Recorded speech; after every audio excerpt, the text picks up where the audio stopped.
Vale, buenos días a todos y bienvenidos a este Sensory Summit, del cual teníamos muchísimas ganas de poder estar hoy aquí, ¿no? Después de todos estos meses organizándolo.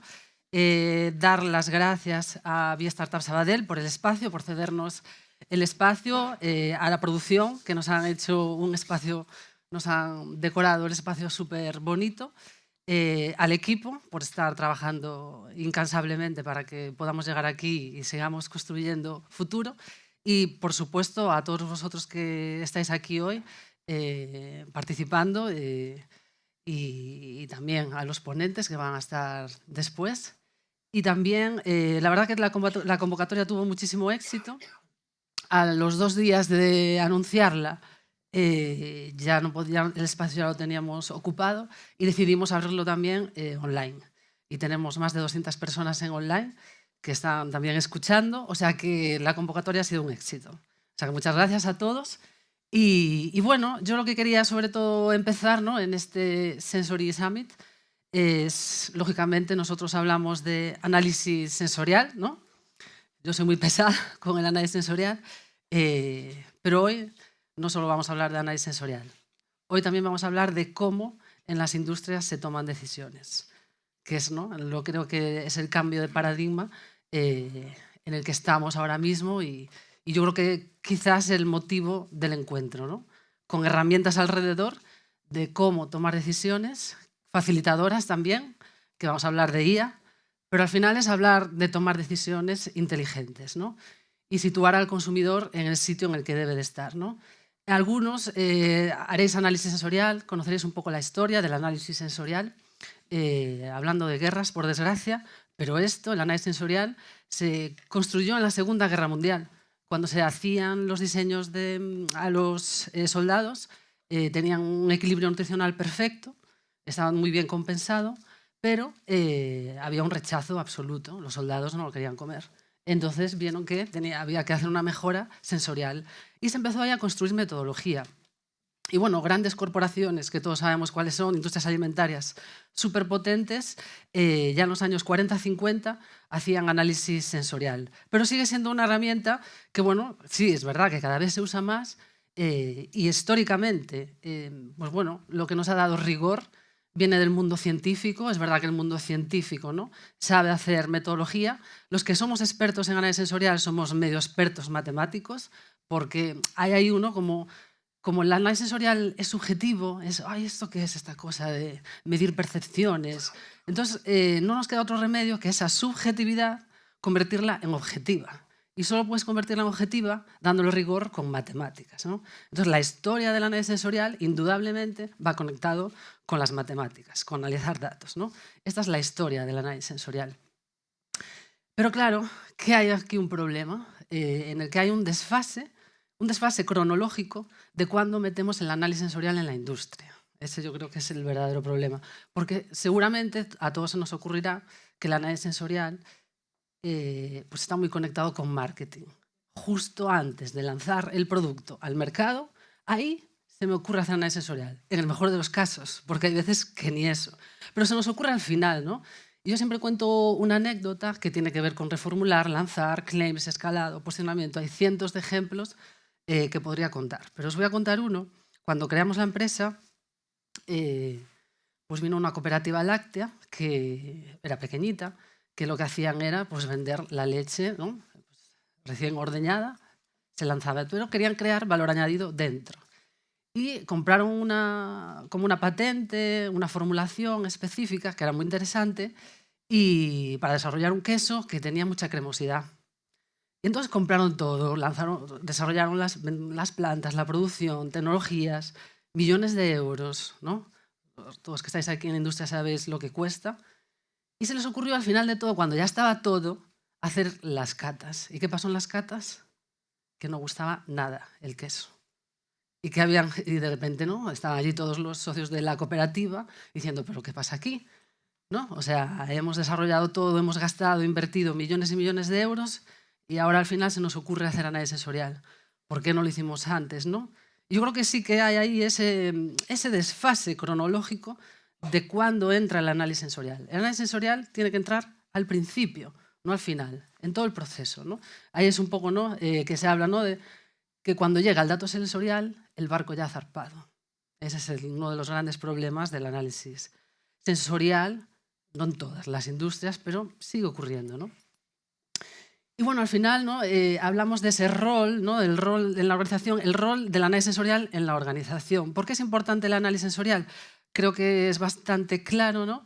Creo que es lo voy a decir, o sea, es la herramienta que hay dentro de la industria que más cerca está de conocer los gustos de las personas. O sea, es lo más cercano a la respuesta humana real, ¿no? O sea, no hay en la industria ninguna forma de analizar información que esté más cerca de lo humano, de lo que un humano piensa y un humano gusta, siente, ¿no? Entonces, bueno, si es tan importante esto, esto estamos hablando de humanos, pues deberíamos, ¿no? de entender ese rol, que no es un rol donde validamos con esta respuesta, sino que tiene que ser estratégica, que tiene que estar en todo el proceso y desde el principio, ¿no? Y ahí es un poco donde nace Beyond the Sense, ¿no? Por el motivo por el que estamos aquí. Beyond the Sense conecta, integra con otros tipos de datos, conecta con históricos. ¿Sobre todo para qué? Pues para estrategia, ¿no? Pues para poder tomar decisiones inteligentes con datos, con rigor y poder tomar decisiones para el futuro. No hablar del pasado, qué pasó ayer, sino pensar qué voy a hacer mañana, ¿no? Y esto es Beyond the Sense con el objetivo, ¿no? de poder integrar una herramienta que al final sea ágil, que se pueda tomar decisiones, porque en la industria sabemos que la gente, pues, los trabajadores pues, van rápido, no sé qué, y necesitas una herramienta pues, que a golpe de clic te dé soluciones, ¿no? Y además por algo muy importante, que creo que todos estamos de acuerdo, que el consumidor cada vez es más exigente, ¿no? Que cada vez es menos fiel y el go-to-market, ¿no? O sea, tenemos que ir más rápido, cada vez hay una exigencia mayor de innovación y esto todo se resoluciona con análisis sensorial, ¿no? Siempre decimos, ¿no? Que antes cuando íbamos a los lineales, los que son más jóvenes no lo habrán visto, pero los que no, los lineales solo había una marca y entonces no podías comprar otra. Entonces, claro, ahí lógicamente o comprabas esa o otra no había. Pero hoy los tiempos han cambiado y vas a cualquier supermercado y tienes cientos de productos para elegir y estás tú, la competencia, el otro que formula, el otro que cambia, el otro que quita, el otro que pone. Y tenemos que estar, ¿no? Tenemos que subirnos, ¿no? a ese camino que nos está marcando el consumidor final, que es exigente, ¿no? Y bueno, aquí viene un poco la parte de la IA, que también hoy vamos a hablar de eso. Vamos a contaros un poco qué hemos hecho dentro de SenseSbit, el lanzamiento, ¿no? de la nueva versión 6, que estarán mis compañeros, que nos hace mucha ilusión porque ha sido un trabajo desarrollado en conjunto con industrias para dar resultados y decisiones, ¿no?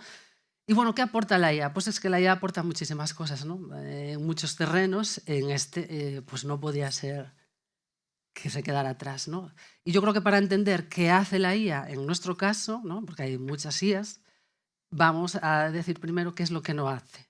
Y lo que no hace no es un chatbot donde tú vayas y sea horizontal, donde tú pongas cualquier cosa y ahí te saca algo a ver si las alucinaciones que tiene detrás, ¿no? Tampoco es para hacer informecitos más monos, no va de eso, ni tampoco de automatizaciones, va de otra cosa. Es una IA vertical. Y la IA vertical tiene un conocimiento muy profundo en lo que ha desarrollado. Lo que hemos hecho nosotros, que no quiero adelantarme a lo que va a contar el equipo, pero ahí hiper mega rápido, lo que hacemos nosotros es cogemos la data en crudo de los consumidores, la pasamos por método estadístico súper riguroso y la amplificamos, la ampliamos para que sea mucho más potente y cuando toma decisiones sea con datos más rigurosos y después de eso le pasamos un prompt de casi 30 páginas de experto en sensorial y en negocio. Y eso es lo que hacemos. Y por eso es una IA vertical, súper experta en lo que te dice. O sea, alucinaciones muy pocas. Entiende de históricos, entiende de las escalas que se usan. Sabes que en las catas se hacen escalas, el me gusta, no me gusta, en una escala. Entiende de atributos, entiende de patrones, ¿no? Y eso es lo que hace. Y bueno, lo que más me gusta es esta diapositiva, casi diría, que es el gran salto real. ¿no? Entre el antes y el ahora. El antes, tú podías saber qué es lo que había pasado en el pasado, pero ahora, con la IA, puedes saber qué es lo que vas a hacer en el futuro, qué es lo que tienes que desarrollar, bueno, en el futuro, en el corto, en el medio y en el largo. La propia IA te desarrolla un plan de acciones, te dice qué es lo que tienes que lanzar, esto sí, esto lánzalo, esto que gusta menos en una línea que pueda ser más barata, esta es más commodity, esta, ¿no? Entonces te hace un lanzamiento para decidir y recomendarte qué hacer con los datos que tienes ahora, ¿no? Esto es un gran cambio de paradigma porque en muchos casos en la industria cuando se hacía un estudio sensorial cogías los datos, no sabías muy bien qué hacer con ellos y los guardabas en un cajón, en plan, pues que no sé qué hacer con esto. Y nosotros, en nuestra obsesión y en el cansable intención de que esto sea aplicado a la industria, hemos escuchado a la industria y hemos visto que lo que ellos necesitan es que también te hagan un patrón, una recomendación, o sea, dime, vale, con todos estos datos, ¿y ahora qué hago? Porque no sé qué puedo hacer, ¿no? Pues este es, ¿no? Yo creo que el gran cambio de paradigma en donde, bueno, esta es, ¿no?, la nueva era del análisis sensorial es poder hacer también recomendaciones con los datos. Vale, por tanto, no convertimos datos en gráficos, convertimos datos en criterio, en estrategia, en toma de decisiones. Este es el gran paradigma, ¿no? ¿Y por qué esto es interesante? En la industria, bueno, aquí todos sois industria, seguramente os habréis enfrentado a este tipo de problemas, reformular con menos riesgos, detectar patrones invisibles, poder priorizar, ¿no? Y aquí también, bueno, pues traigo otro ejemplo de otra industria que es muy interesante, en la que pues había una industria que era del sector de los frutos secos y estuvieron 2 años, y esto seguro que todos os identificáis con esta historia porque es un, ¿no? Pero bueno, cuento un caso concreto para que lo veáis. 2 años con un cacahuete, que querían que el cacahuete tuviera la piel que lo recubría perfectamente. Y estuvieron 2 años con equipos, con recursos humanos, cambiando las tecnologías para que cuando lo tostaban la piel quedara recubierta perfecta, cambiando proveedores, utilizando cacahuetes de diferentes orígenes. Hacen la cata y ¿qué sale? Que al consumidor le daba exactamente igual la pielecita que cubría el cacahuete. Que lo que les importaba era que no hubiera, cuando yo cojo el paquete, ni un solo cacahuete que supiera amargo. Les preocupaba el amargo. O sea, nada que ver con eso que habían estado ellos 2 años, pero estos hay cientos de ejemplos, ¿eh? Luego teníamos otro de unas magdalenas que tenían aroma a limón. Y al consumidor no le gustaba el aroma a limón. Y entonces ellos, venga, que le tenían que añadir el aroma a limón y resulta que al consumidor le gustaba el aroma a vainilla. ¿Cuánto tardaron? 2, 3 años otra vez, ¿no? Este tipo de problemas que a veces, ¿no? Yo creo que el análisis sensorial también es como esas ventanas, ¿no? Tú estás en la industria, abres las ventanas y como exploras el mundo y dices, ah, esto es lo que está opinando el consumidor, ¿no? Yo creo que es esa herramienta. Y luego te lo traes, ¿no? Abres las ventanas y te traes esa información para adentro, ¿no? Yo creo que es lo interesante. Y bueno, el futuro del análisis, ¿qué es? El futuro del análisis sensorial es estratégico, está conectado y está integrado. Eso es hacia donde nosotros queremos ir y donde creemos que deben estar los procesos. Así que nada, yo ya voy a ir parando porque quiero que otros sean también protagonistas de sus historias. Y bueno, ¿no? El cierre final, ¿no?, de esta parte que a mí me toca, pues es, ¿no?, hablar de que el análisis sensorial no es el final del proceso, sino que es el inicio de la decisión. Muchas gracias.